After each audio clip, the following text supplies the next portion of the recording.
everybody. How's it going? I am coming at you with a few changes. I'm at an office in London town.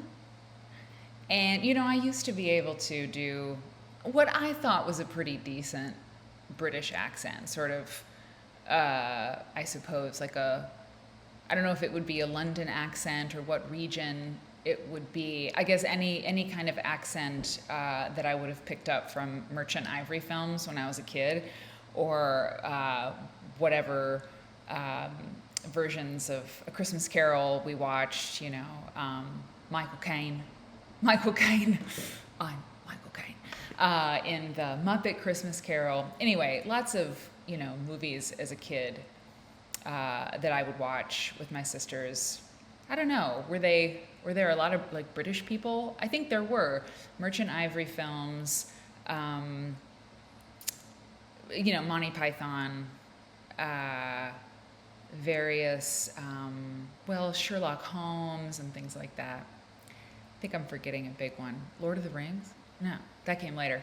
Anyway, I thought that I did a decent one, when I was an actress, when I was a character actress. I thought I could do a pretty good one. But it's been so long since I did that when I've tried to, pretend, not in public, when I've not gone into public and pretended to be a local, but when I've tried just to have fun with the accent, it's terrible. And I was going to say there's nothing worse than a bad British accent coming from an American, but I think we can all agree there are a few things worse. But it's pretty bad. It's pretty bad when you have a poor accent. So I'm not going to do it. I don't know. Maybe I'll practice it. Maybe I'll pick up an accent again. I mean, the ear for it, living here for a while. Anyway, so yeah, I'm at an office building, a very beautiful one. Maybe I'll try to get some tape, some film of it, maybe. I don't know if I should do that. I mean, if you say too much about where you are on the internet,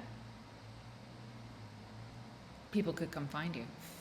Because it's just going to be so hard to tell where I am these days. Anyway, so the shade over there is open, and then the sun goes behind a cloud.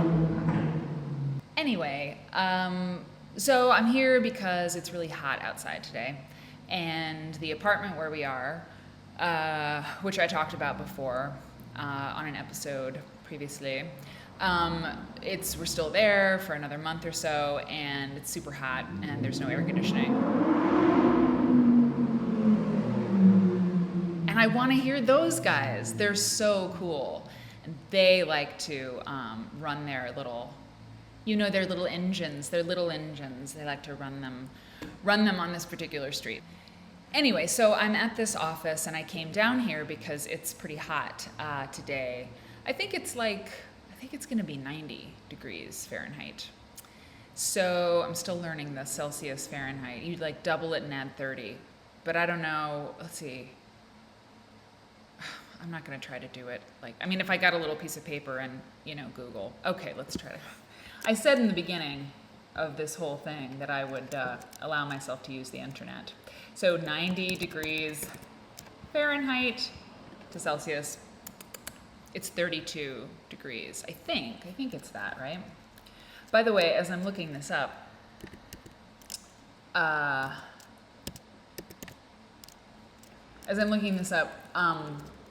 should tell you, in case you don't know, weather, that's what I'm trying to.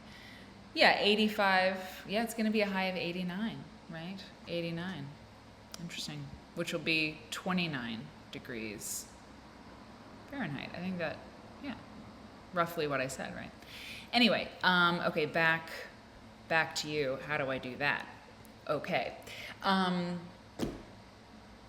Yeah, so if you don't know, this little vlog is, it's me keeping you company, directly keeping you company, as you do other things. It's not meant to be anything more than that. And I don't know. I hope that it gives you a little something. little something. So I've been doing these philosophical questions, and I really like them, just as a place, to jump off from, to get myself going. Because unfortunately, I can't directly ask you a question. So I have to ask myself a question. So I was thinking about these philosophical questions and how, they're pretty, they could get a little heavy for me. So I thought I would just do a conversation starter. So I've got this pulled up, here in front of me. It's from parade.com. I don't really know. Oh, Parade magazine. Isn't Parade a magazine? I think so. I think it's a really old magazine. Wait a second. See, now I'm into this. I'm into this Mary Googles for you. It's interesting. There may be more of that, actually. Thinking about starting a Twitch channel. Parade magazine. Isn't it very, very old? Aha! I'm right. Damn it, don't you like that when you turn out to be right about something? I mean, it depends. Very, very old is actually not correct, because Parade magazine was founded in 1941, and that is not very, very old. And anyone who was born around that time, which is, my mother was born in 49, so yeah, forgive me, anyone out there who's listening to this, or listening to this in the background, forgive me. I thought Parade magazine I thought it was gonna tell me here that it was founded in 1841, and that would qualify as very, very old, I think, for a magazine.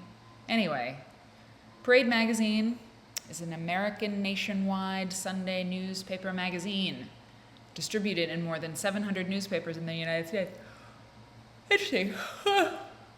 Yeah. It was founded in 1941 and is currently part of AMG Parade, which purchased it from Advanced Publications. Okay. The most widely read magazine in the U.S. What? Whoa. Parade has a circulation of 32 million and a readership of 54.1 million. Oh, as of 2015, its editor was Ann Kruger. Way to go, Ann. The most widely read magazine in the U.S. It's because it's in the Sunday paper. What? Oh, you are kidding me. Okay. Come running if you're doing the dishes. I don't know why I keep saying people must be doing the dishes when they have me on in the background, because, hey, I have done more than a few dishes in the sink in my time. I've only relatively recently had a dishwashing machine in my life. But I just picture people washing the dishes and like, oh, I've got Mary on in the background. Like somebody calls you on the landline and you're like, oh, just washing the dishes. Mary Vons has a fun podcast. I don't know, a fun vlog where she just babbles into the television, and so I've just got her on. And anyway, if you're doing that and you heard me exclaim, maybe you're watching right now. I don't know, but this is exciting. Not only is Parade, not only is it the most widely read magazine in the United States and has a circulation of 32 million and a readership of 54.1 million. Oh my God. It was founded by Marshall Field. Yeah, Marshall Field III, as in Chicago, as in Marshall Field's department store, as in, we'll talk about Marshall Field's in a minute. It was founded in 1941, as we have said several times, as a weekly magazine supplement. So it's always been a supplement, interessante, for his own paper, the Chicago Sun, and for others in the United States. Oh, Lord. By 1946, 5 years later, Parade had achieved a circulation of 3.5 million in 5 years. So when we talk about Marshall Fields, we'll talk about that. Sorry, I wanted to get my chair higher, but it's not going to go. I just think it's fascinating that Parade magazine was always a newspaper supplement, because it would seem like as print has I don't want to say as print has died, because it won't ever die. That is my opinion. And but boy, print has really changed a lot since I was a kid, you know? Like I imagine when I see Parade, that thin, you know, it's a thin, semi-glossy, newsprinty. I mean, it's not fine paper, you know, like Quilt Folk magazine, for example, or Vogue magazine, you know. And it's a slim volume, right? These magazines that are put into our newspapers, right? But when I have seen it and other magazines like it, like I assumed it was a bigger magazine at one time that has, you know, the form factor has been changed, you know, had been changed, and you know, like I'm trying to think, like not Reader's Guide.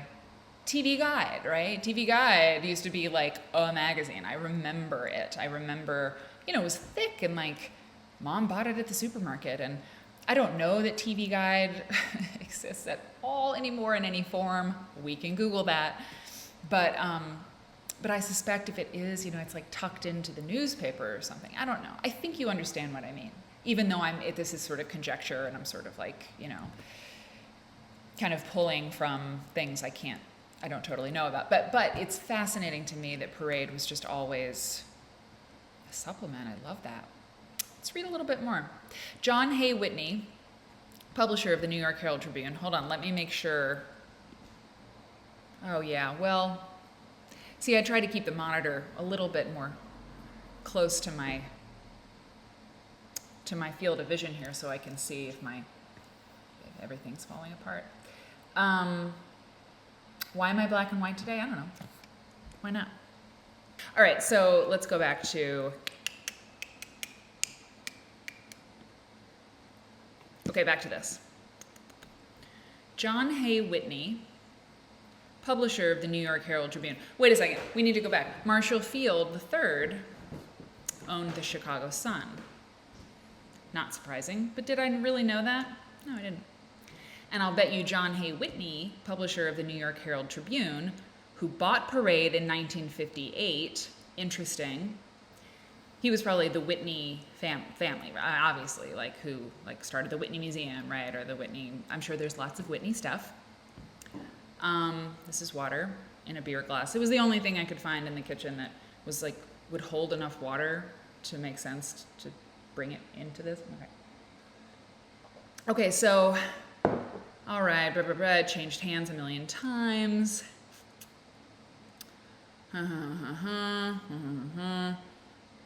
Gannett, okay. Interesting. Okay, well, okay, Gannett Company owns like everything, including the Tribune. USA Weekend was the most direct competitor to Parade until its discontinuation in December 2014. Interesting. Okay, okay, yeah. At a certain point, it's sort of like, you know, the history of a magazine becomes like, because everybody buys it. The media properties are always being bought and sold and blah, blah.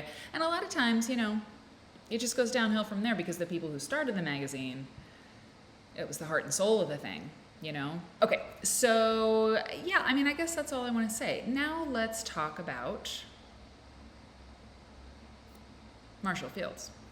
So Marshall Fields, I'll pull up the Wikipedia page just to have some info at hand. Marshall Field department store. Okay, so Marshall Fields department store. Who's been to Chicago? Anybody? Anybody? Great. Okay, a lot of people. Chicago is where, I'm not from there. I'm from Iowa. Small town in Iowa. But I moved to Chicago in 2001. And so that was right after undergrad in University of Iowa, Iowa City. Good times. And I moved to Chicago, and I you know, lived there.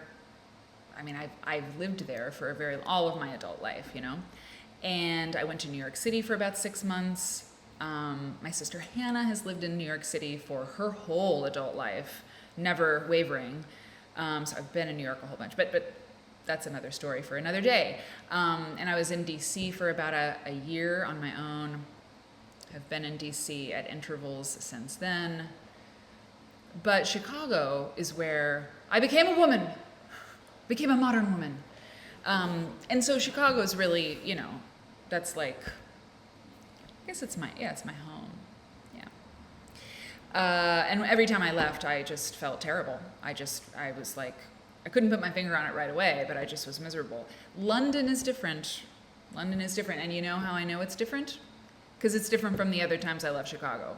Believe me, it's like very different. So, I think I can do like a Chicago-London mix in my life.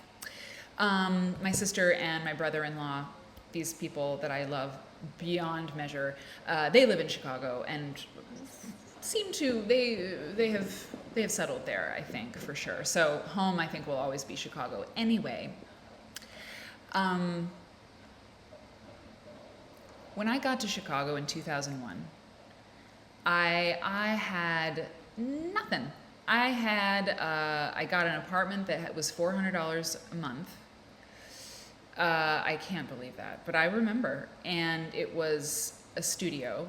It was actually pretty cool for a studio, just in terms of the layout. Like, I don't know, hardwood floors, kind of a charming kitchen. And there was there was the main room, which is the only room, really. But the kitchen, into the kitchen, there was two sort of hutch things. They were cupboards, and they stood, on either side of the entrance into the kitchen, so there's this huge rectangular space, right? But the kitchen was sort of separated from the rest of the room, where my bed was and like my chair was, and I didn't have a TV. Anyway, the separation of the kitchen from the main room was really good, and I don't think I could have, said at the time, why I liked that place beyond like hardwood floors, big windows.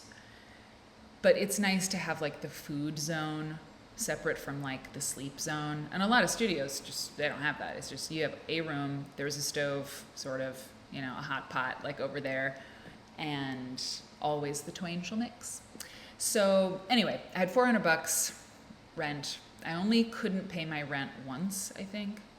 I worked in nightclubs as a club promoter. Well, I was like the henchman of the club promoter. I signed people up for parties. I mean, remembering those days is tough because I didn't realize how depressed I was because I was 21 years old and I was like, it's okay, it's just hard to move to a city. And in retrospect, I was like, yeah, I was not doing very well. And, but I got on with it and everything's okay. But a few years later, I think a few years later, when I was a little bit more stable in terms of, I don't know, a job or something, I would go to Marshall Fields. There's much more to say about that time in my life, but this is about the department store, Marshall Fields. And it was beautiful. I mean, some of you will remember going there. Marshall Fields was downtown. There were two. They were both downtown, but one sort of in Gold Coast area on Upper Michigan Avenue, and the other one was down on State Street, the original. And I would go in there and just like, it was one of the first places I ever went where you could say this is good or this is bad, depending on your position in life, like your perspective on life materially. It was one of the first places I went that I was like, I really want to make money. Like I don't want to be a billionaire. That would be a disaster, because billionaires are weird and it's like morally wrong to me to be like a billionaire when people are so hungry and struggling anyway.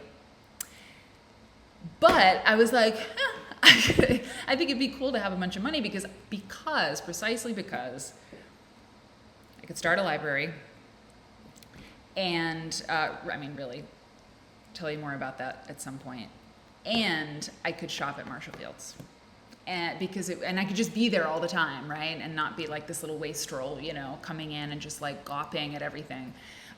because it was so beautiful in there, and there were just so many lovely things, and I've always loved fashion, and so obviously there was just like, oh, just awesome clothes, and I loved Marshall Fields also because my grandparents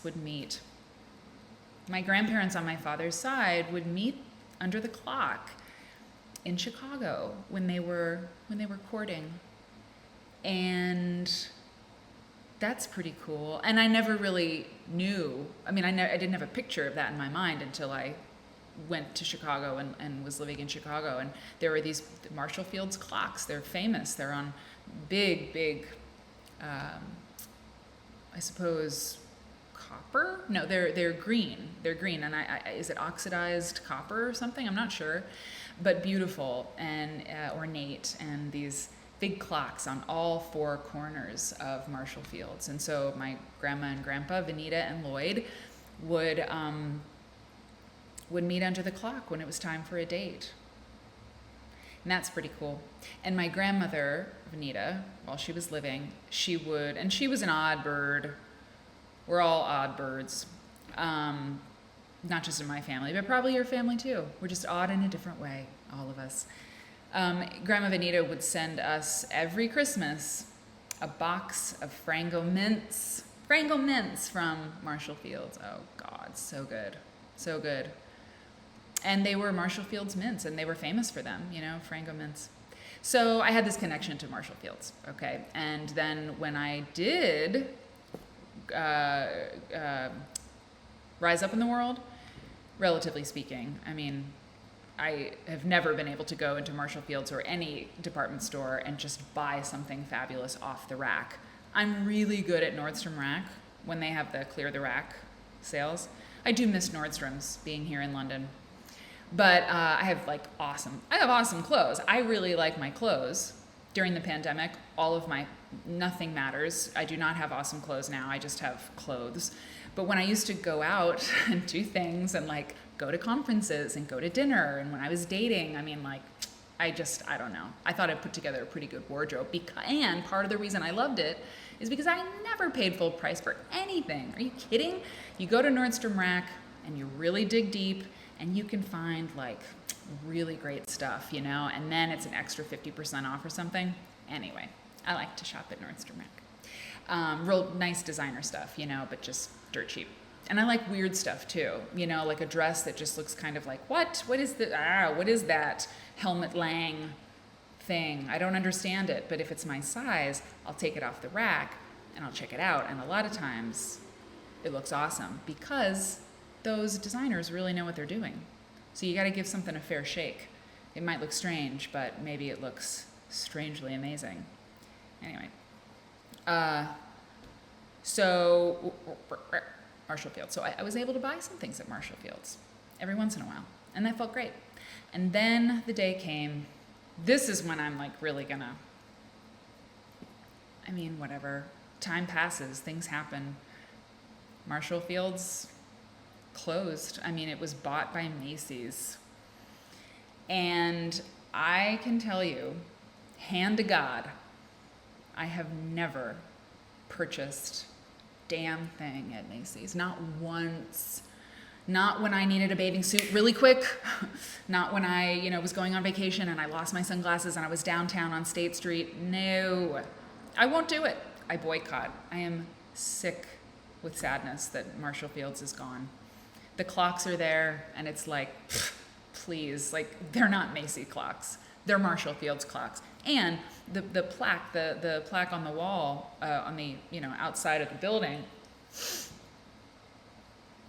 it says Marshall Field and Company.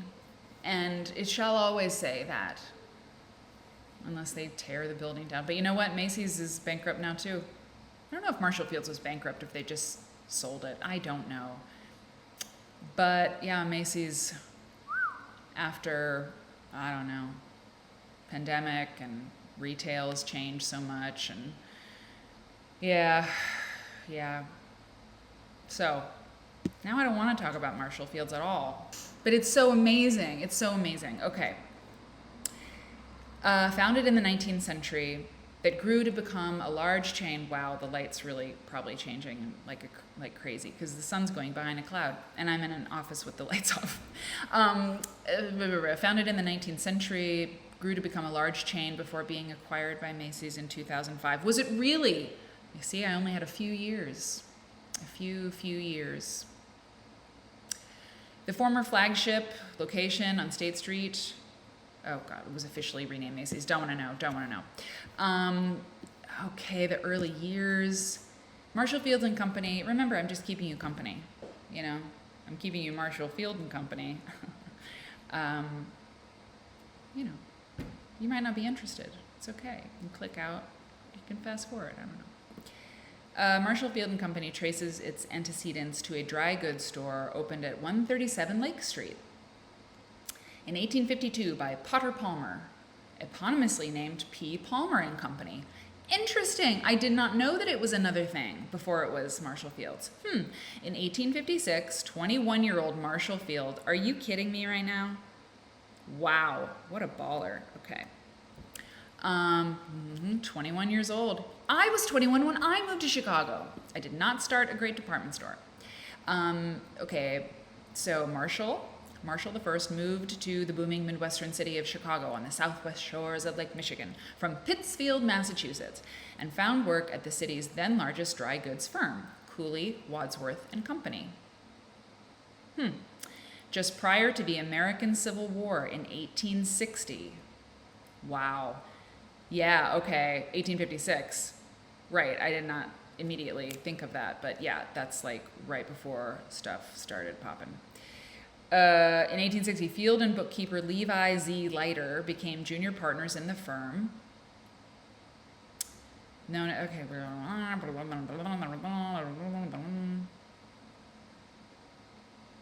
Okay, basically, the store changed some hands. Yeah, okay. People are doing stuff, combining things. Field, Palmer, Leiter and Company. Field and Leiter and Company. Okay. Okay. The Great Chicago Fire. Okay. 1871. One of the stars on the Chicago flag, there are 4 stars, I think 5 now. As a Chicago local, I should know that. But the Great Chicago Fire is represented by a star on the Chicago flag. And also Fort Dearborn. And okay, when the Great Chicago Fire broke out on October 8th, 1871. Okay, we skipped over the Civil War, but maybe that's not part of the story in particular. News of this, one of the worst conflagrations to ever strike an American city. Oh yeah, reached the company officials, Henry Willing and Levi Leiter. Okay, they were running the store. And they decided to load as much of their expensive merchandise as possible onto wagons and take it to Leiter's home, which was out of the path of the fire. This is crazy. The company's drivers and teams were ordered out of the barns because department stores had drivers and teams of horses, because. Horace B. Parker, a young salesman, rushed to the store's basement. This is Wikipedia. Broke up the boxes and built a fire in the furnace boiler so that the steam-powered elevators could be operated. What? Where is this movie? These employees worked feverishly through the night to remove vital records and valuable goods to safety. Wow! Employees of the month. At one point, the gas tank exploded, which put out the store's gas lights. Oh my God. The men worked on by candlelight in the glow from the approaching flames. The employees got enough steam up to operate the store's powerful pumps in the basement, and volunteers went to the roof and used the store's fire hoses to wet down the roof and the wall on the side of the oncoming fire. They wet the wall. Early in the following morning, however, the city's waterworks burned, thus ending the water supply, making further efforts useless. I bet there's a really good book about the Chicago Fire, probably a bunch of them. The last employee, he gets out, she gets out, had scarcely exited the building when it burst into flames, shooting fire from every window. Well, there's a citation here, so let's see. What was that from? Oh, okay, that was from Robert W. Twyman's History of Marshall Field and Company, 1852 to 1906. Interesting. Back to the action. The store burned to the ground. However, As a result of the employees' Herculean efforts, oh Lord, tell me they got some money, some like bonus. They didn't. They didn't. Do they? Do they ever? No. I really hope I'm wrong about that. So much merchandise was saved because of the employees' efforts that the store was able to open only a few weeks later. The wholesale department on October 28th. Okay, that was 20 days after the fire. And the retail department on November 6th in a temporary location, a horse streetcar barn of the Chicago City Railway Company at State and 20th Street. Interesting. South Side, right? I mean, I don't know if the streets going north were numbered at that time, but they're definitely numbered that way now. Okay, just checking something. All right.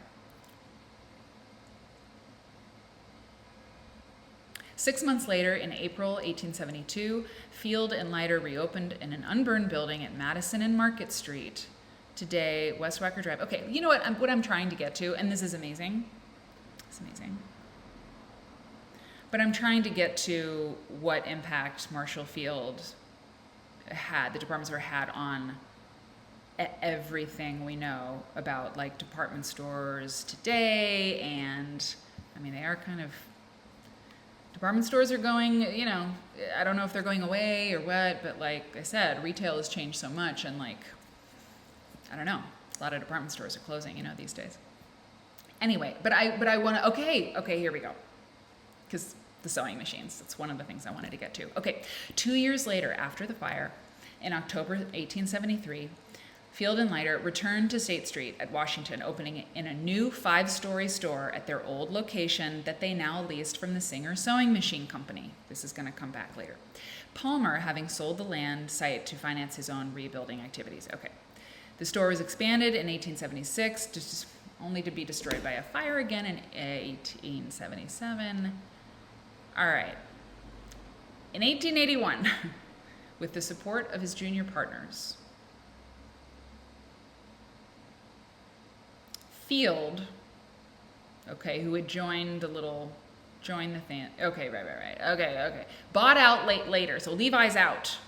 And he renamed the business Marshall Field and Company.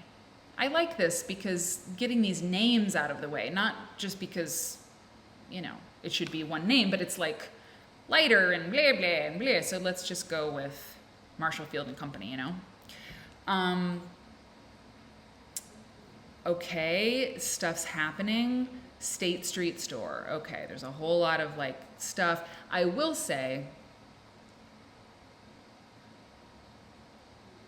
Marshall Field became the richest man in Chicago and one of the richest in the country in this time, right?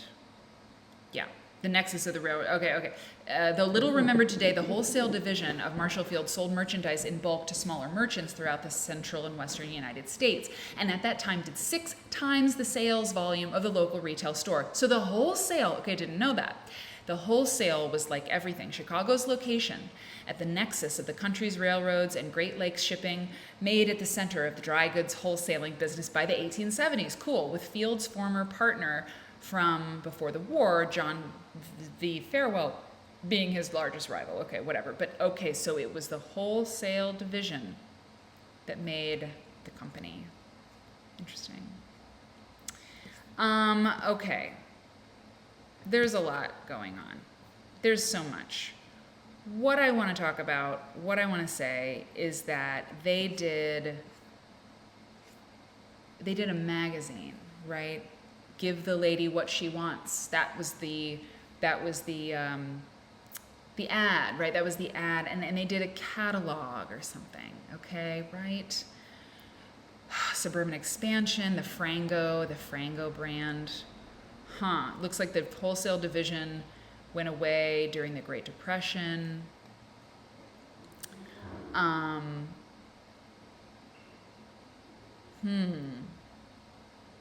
Women were paid very low wages.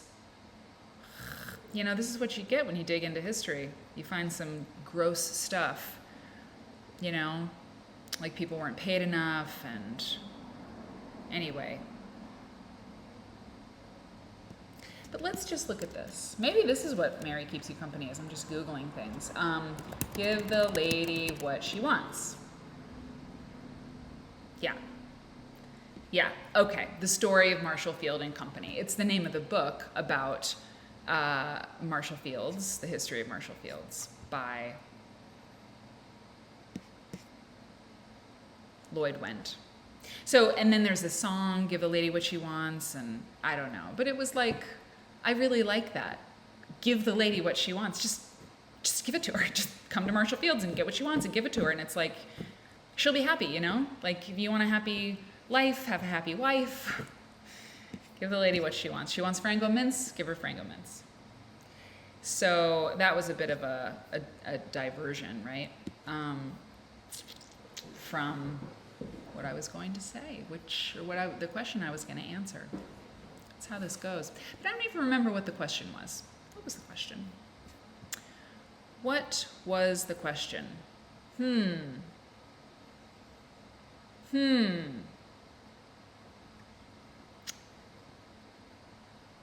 I'll have to look back at the video.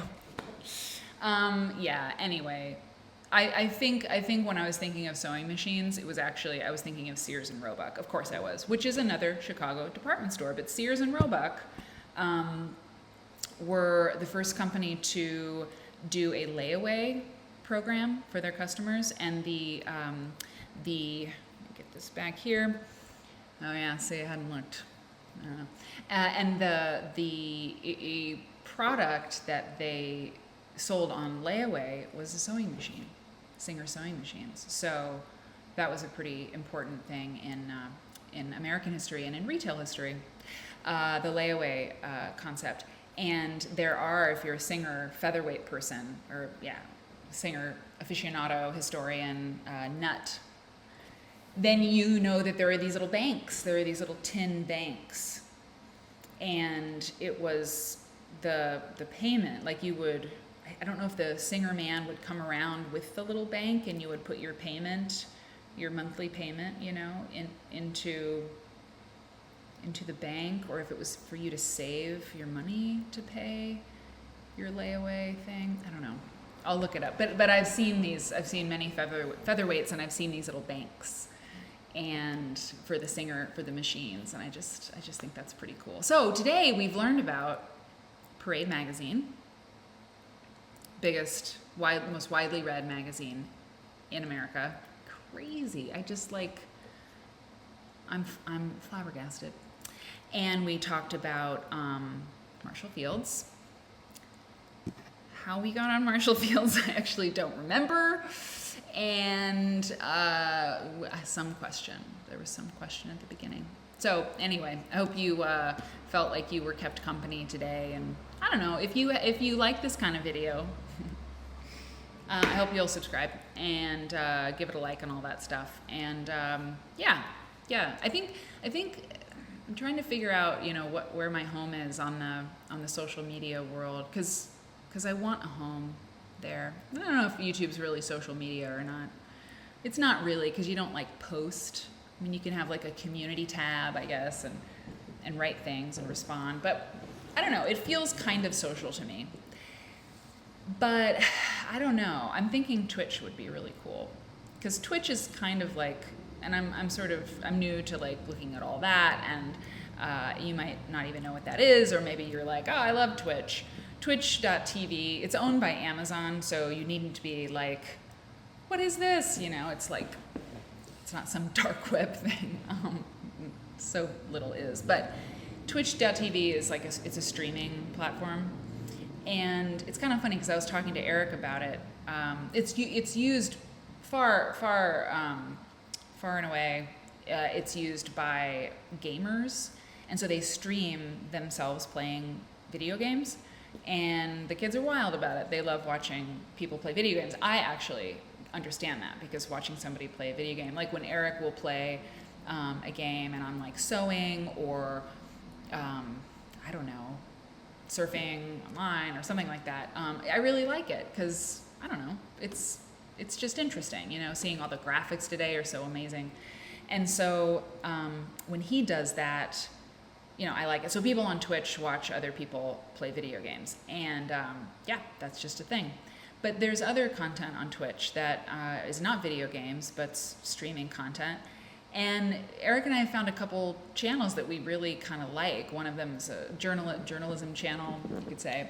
And you just kind of hang out with the people on these Twitch streams. Like you just sort of hang out with them. There's a chat, it's live, it's live. And this one particular person, Liv Agar, I mean, she's researching her topic in real time. Like she basically turns on the camera when she's at her desk and she's researching and she's sharing her screen, and you can just see what she's doing. And she'll glance at the chat sometimes and like talk to the, answer a question or do something, but mostly there's not a lot of talking. It's just like you're just hanging out with her while she researches, like looking over her shoulder, And I would love, I think that would be amazing. I do research all day. I'm like writing stuff. I mean, you're not gonna hang out while I write emails or something, but when I'm researching quilt stuff or for a couple other things I'm doing, like, I don't know, I think that'd be great. Like if I like it when people keep me company on the internet, then, and I like to, keep you company, like I think Twitch is like, that makes even more sense, because if I'm doing it a few times a day, or if I'm researching, for 2 hours a day or something, I could just like turn a camera on and keep you company in that way. And I would be able to hear from you in real time, because I can't talk to you here, right, at all. I can read comments later, but I don't like to do that because it's horrible. Not always. Most of the time, no, but sometimes it's horrible. I just can't take it. But like if I'm like researching, like, I don't know, Amish quilts, then somebody in the chat might be like, hey, like here's a thing that you should look at. And I might not see everything, but I could go back later and see stuff. But if there's a question I have to ask, like, hey, does anybody know any Amish quilters in Indiana who would be willing to talk to me? Then like I can see that in the chat if that's the case. So I'm kind of into it. I think I want to do it. What's tough about trying all these different things online is that the very nature of it is public. So if you do something, you try something, and then you're like, I don't really like it, I don't really think it's for me, or it's too much work, or I can't fit it into my schedule, that I have now, then it's a little bit of a ouch, because you look like you can't finish anything, which is not the case with me. I finished lots of things. But, you got to keep trying until you find the right fit. So I don't know, maybe Twitch is the right fit, because I love to research. Like, the reason I brought it up is because that's what I just did, right? I just looked at Parade Magazine and Marshall Fields and shared it with you, and that's cool. So I don't know. I think it'd be nice. Twitch is just, it's like YouTube, only live all the time. It's a little different, but you would be able to see what I'm researching and all the different tabs I click around to and the notes that I make. And that might be kind of nice. I like it when I'm with those folks on Twitch sometimes. That's what I've got for you today. I hope that I kept you company, and yeah, no ads on this channel at all. I took those away, you might have noticed. And yeah, I'll see you next time. Let's I don't know, maybe there ought to be a theme song.